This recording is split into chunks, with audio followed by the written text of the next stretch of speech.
Welcome back to another technical deep dive here in the debug zone. Today we're tackling a big question and breaking it down with insights from other users. Hopefully this clears up some misconceptions and helps you get the answer you need. So buckle up, stay a little curious, and let's jump right in.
And that's a wrap.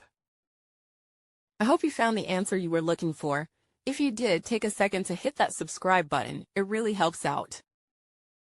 And let me know in the comments which solution worked best for you. See you next time in the debug zone.